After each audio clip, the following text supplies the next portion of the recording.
दोस्तों, समस्या में ही समाधान है, यह एक ऐसा मंत्र है जिसे हम सभी ने कहा है या सुना है।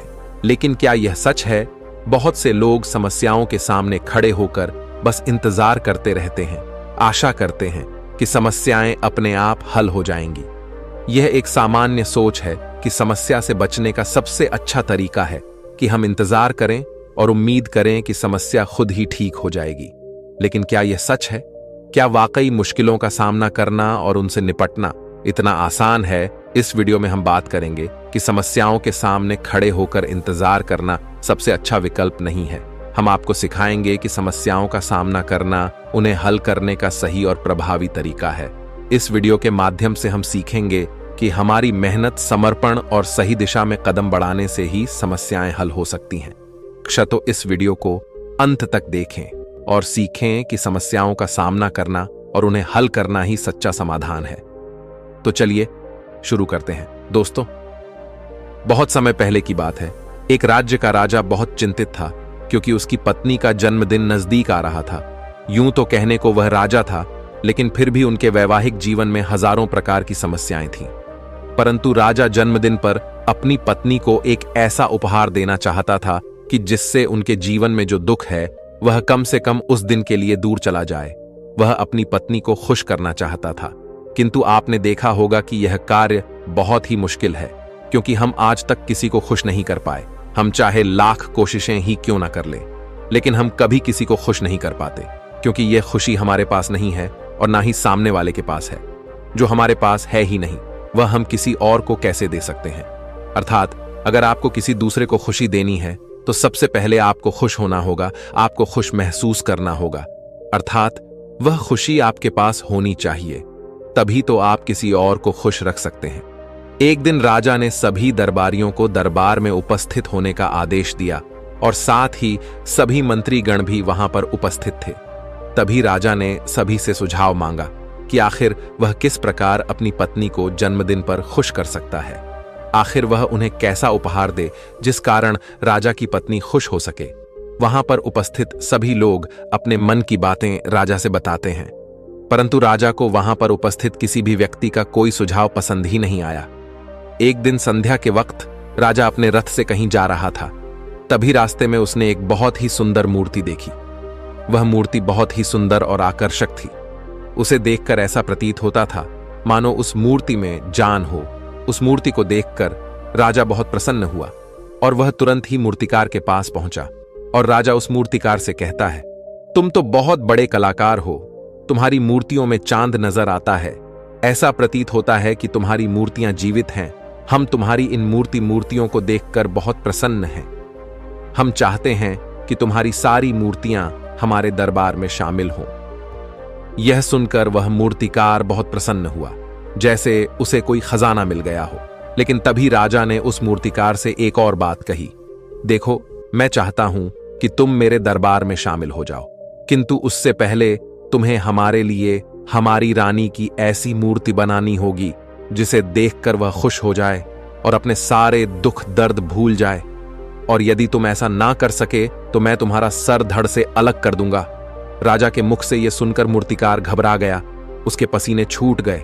वह राजा को मना भी कैसे करें, इसीलिए उसने ना चाहते हुए भी राजा को स्वीकृति दे दी। राजा उस मूर्तिकार की बात सुनकर बहुत प्रसन्न हुआ और वह वापस महल लौट गया। लेकिन उधर दूसरी तरफ जो मूर्तिकार अब तक बहुत प्रसन्न था, जो अपने मन से मूर्तियां बनाया करता था, जो हमेशा खुश रहता था, अब वह दुखी हो गया था। वह गहरे दुख में चला गया था।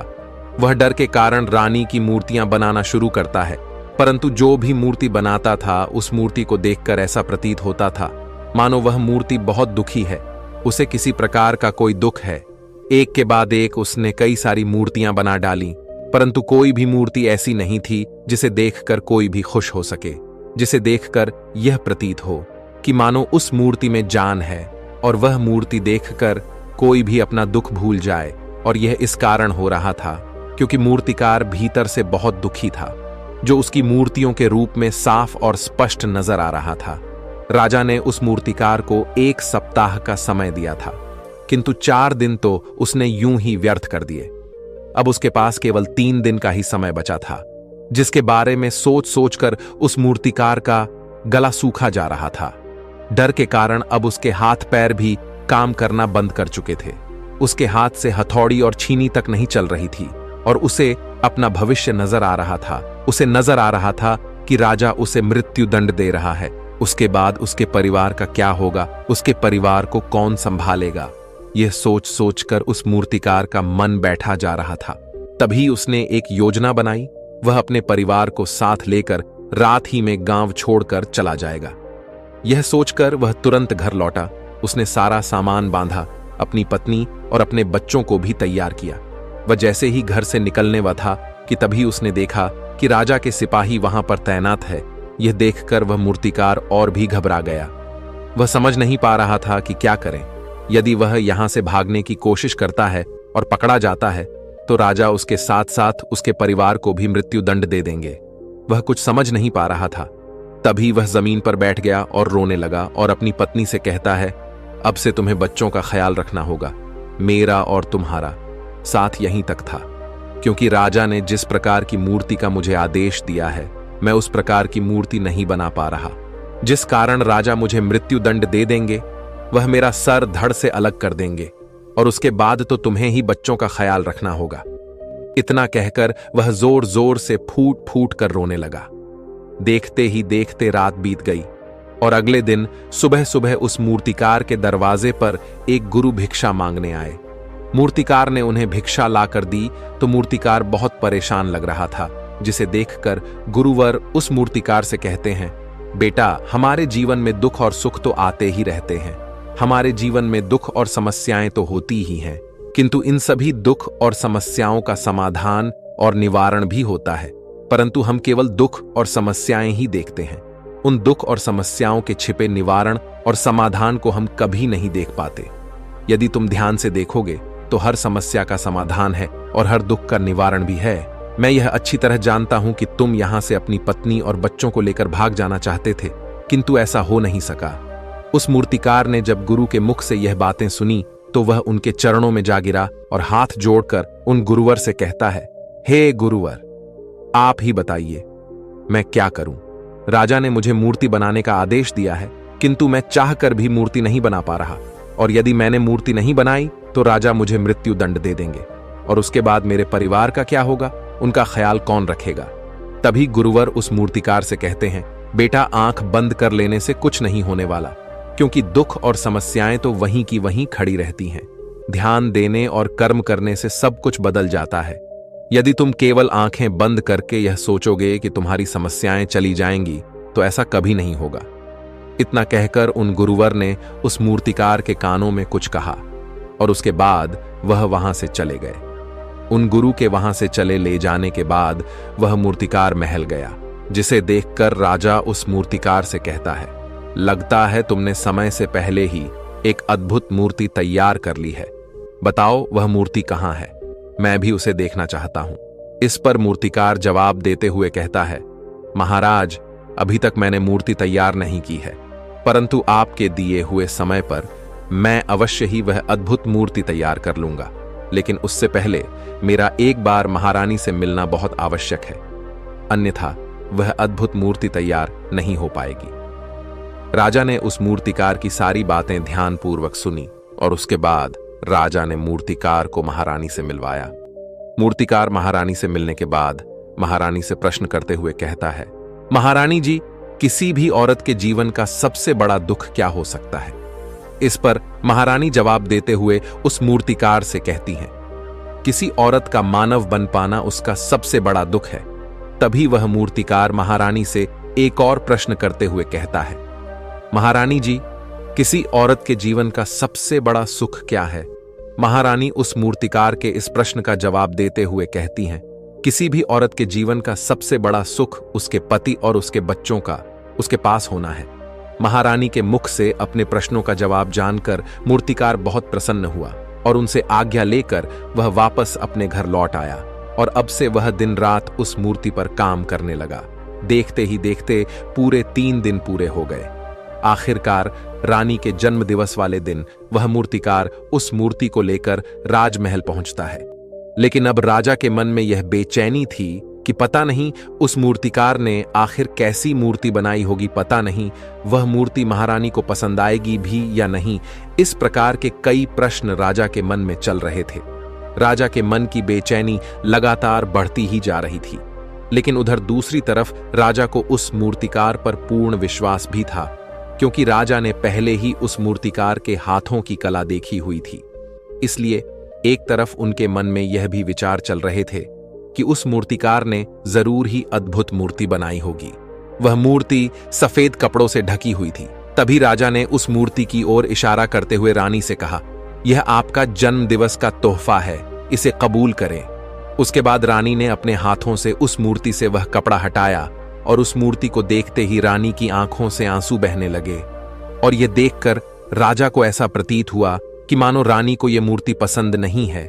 इसलिए राजा ने तुरंत ही क्रोधित होकर अपने सिपाहियों को आदेश दिया और उस मूर्तिकार को बंदी बनवा लिया। लेकिन तभी महारानी राजा से कहती हैं, रुकिए, इस मूर्तिकार ने तो मेरा दुख और सुख एक ही मूर्ति में निकाल दिया है। इस मूर्ति में मेरे पति मेरे साथ है और मेरे हाथ में मेरा बच्चा है। इससे सुंदर मूर्ति मैंने आज तक नहीं देखी। यह बहुत ही लाजवाब है, अद्भुत है। इससे सुंदर तोहफा मेरे लिए और कोई नहीं हो सकता। काश ऐसा मेरे जीवन में वास्तव में हो जाए, मेरे पति भी मेरे साथ हो और मेरे हाथों में मेरा बच्चा हो। महारानी की यह सारी बातें सुनकर और मूर्ति को देखकर राजा को अपनी गलती का एहसास हुआ। राजा अपनी प्रजा और अपने साम्राज्य की देखरेख में इतना व्यस्त रहता था कि वह कभी अपनी पत्नी को समय नहीं दे पाता था, जिस कारण राजा की आंखों से आंसू बहने लगे और दरबार में उपस्थित सभी लोग वह मूर्ति देखकर हैरान थे। आज तक किसी ने भी ऐसी सुंदर और जीवित मूर्ति नहीं देखी थी, जिसमें सुख और दुख एक साथ नजर आ रहे हो। उसके बाद उस राजा ने उस मूर्तिकार को रिहा करवाया और उसे ढेरों इनाम दिए और अपने राज्य दरबार में जगह भी दी। किंतु उस मूर्तिकार ने इनाम तो स्वीकार कर लिया, परंतु राज दरबार में उसे जगह नहीं ली और हाथ जोड़कर राजा से कहता है, हे महाराज, मेरी आपसे विनती है, आपने मुझे चेतावनी दी थी, यदि मैं यह मूर्ति नहीं बना सका तो आप मुझे मृत्युदंड दे देंगे। किंतु मैं आपसे बस इतना ही कहना चाहता हूं, हम में से चाहे कोई भी प्राणी क्यों ना हो, सभी के प्राण उतने ही कीमती हैं जितना कि आपका या महारानी के हैं। इसीलिए किसी को भी बिना दोष के दंड नहीं देना चाहिए। मेरी पत्नी ने मुझसे कहा था कि राजा की दोस्ती और दुश्मनी दोनों ही अच्छी नहीं है, इसीलिए मुझे आपके राज दरबार में कोई स्थान नहीं चाहिए। मैं अपनी छोटी सी दुनिया में बहुत खुश हूं। मैं अपने छोटे से परिवार के साथ बहुत खुश हूं।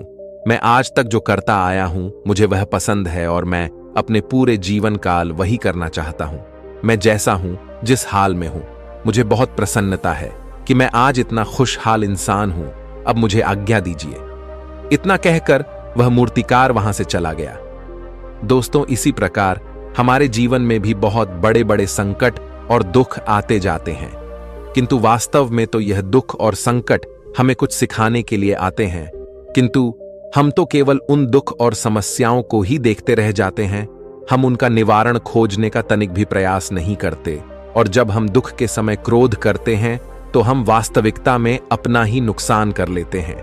जो व्यक्ति समझदार होते हैं वह अपने दुख और परेशानियों से यह सबक सीख ही लेते हैं कि उन्हें विषम परिस्थितियों में शांत रहकर उन दुखों का निवारण करना चाहिए, उन समस्याओं का समाधान करना चाहिए। किंतु हम में से अधिकांश लोग यह नहीं सीख पाते और वे लोग दुख और परेशानियों के समय पर क्रोधित हो ही जाते हैं। वह इस बात को अच्छी तरह जानते हैं कि हमें दुख और समस्या के समय पर शांत रहना चाहिए और उसका समाधान खोजने का प्रयास करना चाहिए। किंतु हम बार बार वही गलती दोहराते रहते हैं। जब भी हमारे सामने कोई विषम परिस्थिति उत्पन्न होती है तो हम बार बार क्रोधित हो जाते हैं और क्रोध में आकर हम अपना ही नुकसान कर लेते हैं, क्योंकि क्रोध में हम कभी भी कोई चीज सीख नहीं सकते। क्रोध में हमारा मस्तिष्क काम करना बंद कर देता है और उसे केवल वह परिस्थिति नजर आती है, वह समय नजर आता है जो उसके खिलाफ है और जो जीवन के दुखों से, इन समस्याओं से कुछ सीख नहीं पाता। ऐसा व्यक्ति पूर्ण रूप से एक दलदल में फंसे हुए इंसान की तरह है, जो परिस्थितियों के दलदल में कुछ इस प्रकार फंस चुका है कि वह वहां से निकल नहीं सकता। फिर वह चाहे कितना भी हाथ पैर क्यों ना मार ले, और जितना हाथ पैर मारेगा वह उतना ही उस दलदल में फंसता चला जाएगा।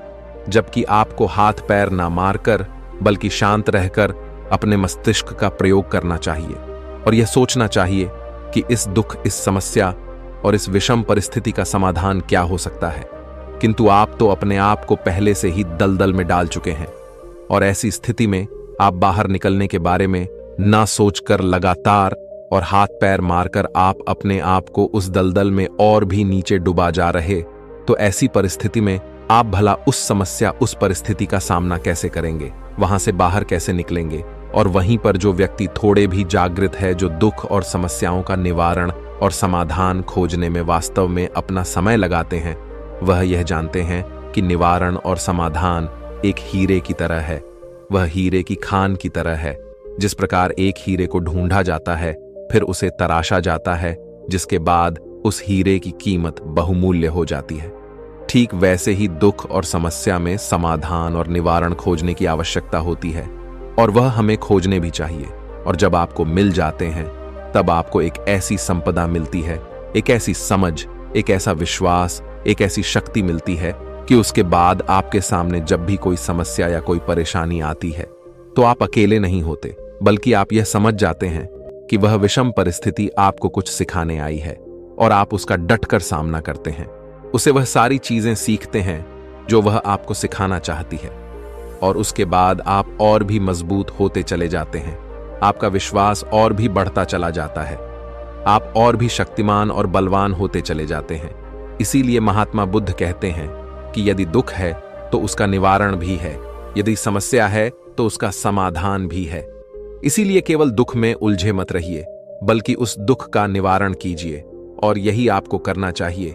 केवल हाथ पर हाथ धरे बैठे रहने से या फिर यूं ही समय को व्यर्थ गंवाने से आपको कभी भी उसका निवारण नहीं मिलेगा, बल्कि जितना आप उस दुख और समस्या से अपनी जान छुड़ाकर भागने की कोशिश करेंगे, उतनी ही तीव्रता से आपके पीछे भागेगी। और जैसे जैसे समय बीतता जाएगा, वह दुख और समस्या और भी विकराल रूप ले लेगी और तब उसका सामना करना और भी मुश्किल हो जाएगा। इसलिए यदि कोई दुख और समस्या अभी आपके सामने है, तो उसे लड़ डटकर सामना कीजिए, उससे सीखिए और निवारण कीजिए। दोस्तों, आपने आज के इस वीडियो से क्या सीखा, वह मुझे आप कमेंट में बता सकते हैं। इसी के साथ में उम्मीद है कि आपको आज की वीडियो पसंद आई होगी, तो इस वीडियो को उस इंसान को शेयर करें जिससे यह कहानी सुनने की जरूरत है और उसी के ठीक बाद चैनल को सब्सक्राइब करें। तो चलिए फिर मिलते हैं ऐसी एक और नई वीडियो में एक नए मैसेज के साथ। तब तक के लिए अपना ख्याल रखें। धन्यवाद और नमो बुद्धाय।